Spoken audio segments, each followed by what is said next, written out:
इस तरह कैदियों ने अपना आखिरी हथियार इस्तेमाल करना शुरू किया। हड़तालों का एक लंबा सिलसिला चल पड़ा, मगर ऐसे मामलों से जेलर बेरी और उसके अमले के रवैये में कोई खास फर्क नहीं पड़ा। कुल मिलाकर सेलुलर जेल के कैदी तकलीफ और बदसलूकी के बीच अपने दिन गुजारते रहे। नाइंसाफी होगी। वो सुख था बुलबुलों की चहक, उनका मधुर स्वर, उनके झुंड कल कल करते नारियल के टुकड़ों पर टूट पड़ते। गंभीर विचारों से मुक्ति पाने के लिए मैं मन को बलपूर्वक इन बुलबुलों की चहक में लगाए रखता। मैं अपनी भाषा उन्हें सिखाने में असमर्थ था। यदि सिखा पाता तो मैं उन्हें देश प्रेम के गीत सिखा देता, ताकि अगर कोई मेरी कोठरी खोजता हुआ आए तो लोग कहें कि जिसके सामने बुलबुल देश प्रेम के गीत गा रही हो वही सावरकर की कोठरी है।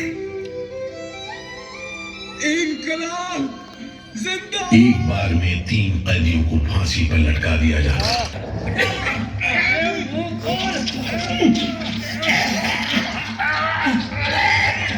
अनेक सुधार लागू किए गए और कांग्रेस ने अनेक प्रांतों में मंत्रिमंडल कायम किए। स्वाधीनता की तरफ बढ़ते कदमों में तेजी लाने के लिए अंडमान के सेलुलर जेल के बंदियों ने भी आवाज बुलंद की। बंदियों की रिहाई, स्वदेश वापसी और राजनीतिक बंदियों के लिए बेहतर सुविधाएं हासिल करने की मांग को लेकर 24 जुलाई 1937 को सेलुलर जेल के कैदियों ने सामूहिक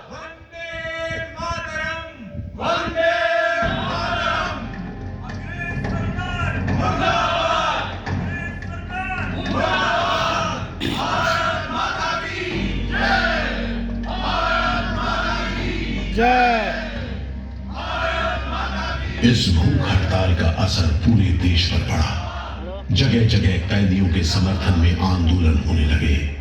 सारे देश के राजनीतिक बंदियों ने अनशन शुरू कर दिया।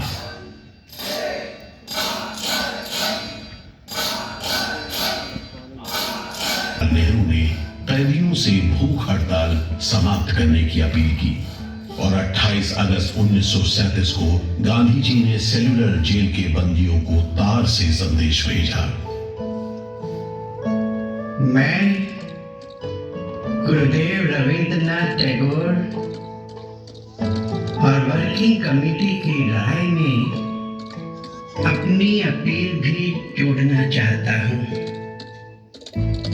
आप सब हड़ताल वापस ले लें, भरोसा रखें। हम आपको राहत दिलाने के लिए पूरी कोशिश कर रहे हैं। कैदियों पर गांधी जी की इस अपील का बहुत असर पड़ा। सभी कैदियों ने आपस में सलाह करने के बाद जवाब दिया। देशव्यापी अपील और आपके संदेश ने हमारे दिलों को छू लिया है। हम इस भरोसे पर भूख हड़ताल मुलतवी कर रहे हैं कि सारे देश ने हमारी मांगों और हमारे उद्देश्य को अपना बना लिया है। बंदियों की जीत हुई। नतीजे के तौर पर सितंबर 1937 से सेलुलर जेल के कैदियों की स्वदेश वापसी शुरू हो गई। आखिरी जत्था जनवरी 1938 में रवाना हुआ और 80 साल बाद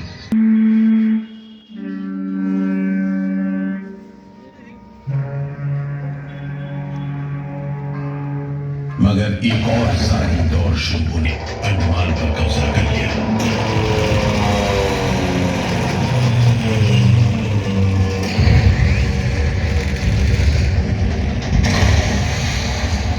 हालांकि अंडमान पर जापानियों का कब्जा सिर्फ 3 साल रहा, लेकिन इस अरसे में भी उन्होंने काफी जुल्म ढाए।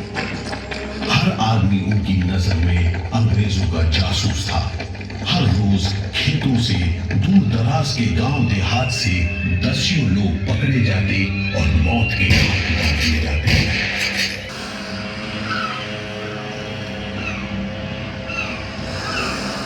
और जेल का मुआयना भी किया, मगर जापानी उन्हें जेल के उन हिस्सों में नहीं ले गए जहां वो सैकड़ों कैदियों को जासूस करार देकर तकलीफें पहुंचाते थे। अपनी छोटी सी अंडमान यात्रा के दौरान नेताजी ने तिरंगा भी फहराया।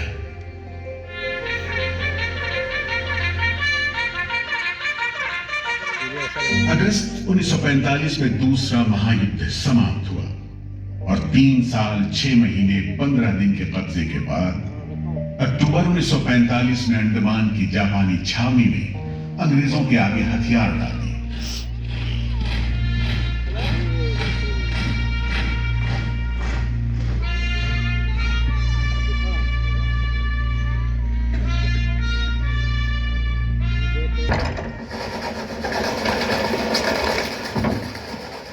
सेल्यूलर जेल के फाटक एक बार फिर खुले और कैदियों को रिहा कर दिया गया। साल के अंदर अंदर भारत में ब्रिटिश सरकार का शासन खत्म हो गया।